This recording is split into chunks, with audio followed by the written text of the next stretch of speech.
नुआ संसार तोते अभिनंदन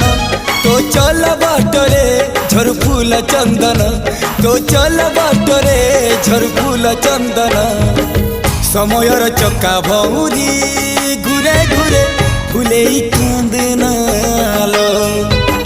चढ़ीबु तू फूल सवारी धीरे धीरे फूले कांदनालो बाहादर सुख परा विधाता देइछि तोते विरह वेदना सबु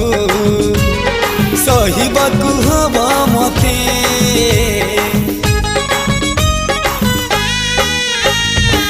सिंथी तो रहेला सिंदूरी धारे धारे फूले कांदनालो चढ़ीबु तू फूल सवारी धीरे धीरे फूले कांदना।